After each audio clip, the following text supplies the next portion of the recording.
कलयुग के समय आर्यभूमि नाम का एक विशाल राज्य था।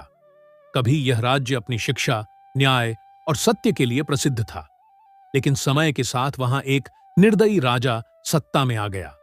उसने अपने आसपास चापलूस मंत्रियों, लालची अधिकारियों और झूठ फैलाने वाले दरबारियों को इकट्ठा कर लिया। जो भी उसकी आलोचना करता, उसे राज्य का शत्रु घोषित कर दिया जाता। राजधानी के विशाल विश्वविद्यालय में हजारों विद्यार्थी शिक्षा बचाने और न्याय की मांग को लेकर शांतिपूर्ण प्रदर्शन कर रहे थे। उनकी मांग थी कि शिक्षा व्यवस्था में हो रहे भ्रष्टाचार की निष्पक्ष जांच हो, निर्दोष छात्रों पर लगाए गए झूठे आरोप वापस लिए जाए और शिक्षा मंत्री अपने पद से इस्तीफा दें। जब पूरे राज्य ने विद्यार्थियों का साथ दिया, तब भारी जनदबाव के कारण शिक्षा मंत्री को अंततः अपना पद छोड़ना पड़ा। लेकिन यह हार राजा को स्वीकार नहीं थी। उसने अपने सेनापति और दरबारी सलाहकारों के साथ मिलकर एक नई योजना बनाई। रातों रात अनेक निर्दोष छात्रों पर झूठे मुकदमे दर्ज कर दिए गए। कई विद्यार्थियों को बिना उचित सुनवाई के पकड़ लिया गया। कुछ पर दबाव डाला गया कि वे ऐसे अपराध स्वीकार करें जो उन्होंने कभी किए ही नहीं। भय और दहशत पूरे राज्य में फैलने लगी। राजा के प्रभाव में रहने वाले कुछ दरबारी घोषक दिन रात यही प्रचार करते रहे कि सभी विद्यार्थी अपराधी हैं। वे राज्य की गरीबी, किसानों की बदहाली, बेरोजगारी और जनता की समस्याओं की चर्चा करने के बजाय केवल विद्यार्थियों के विरुद्ध कथाएं सुनाते रहे। धीरे धीरे आम जनता का विश्वास टूटने लगा। लोग पूछने लगे, क्या इस राज्य में सत्य की कोई कीमत नहीं रही? जब निर्दोषों की पुकार आकाश तक पहुंची, तब भगवान श्री राम के परम भक्त हनुमान जी ने यह सब देखा।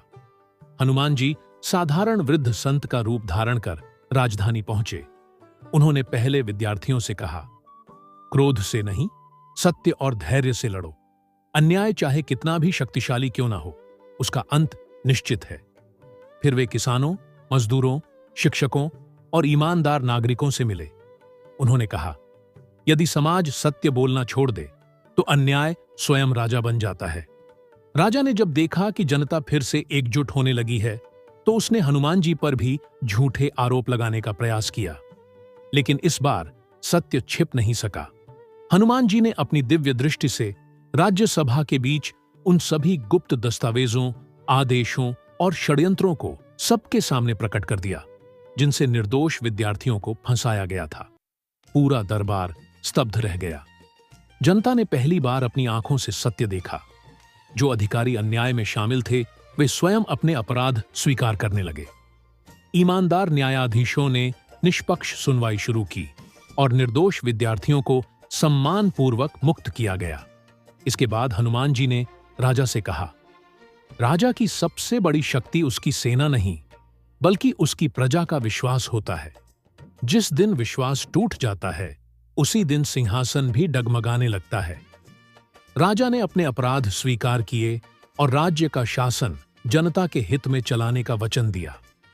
जिन अधिकारियों ने सत्ता का दुरुपयोग किया था, उन्हें कानून के अनुसार दंड मिला। राज्य में शिक्षा व्यवस्था को सुधारा गया, झूठे मुकदमों की समीक्षा हुई और जनता का विश्वास धीरे धीरे लौटने लगा। हनुमान जी आकाश में विलीन होते हुए अंतिम संदेश देकर गए। धर्म का अर्थ किसी व्यक्ति का पक्ष लेना नहीं, बल्कि सत्य, न्याय और निर्दोषों की रक्षा करना है। जब नागरिक जागरूक रहते हैं, तभी राज्य सशक्त बनता है।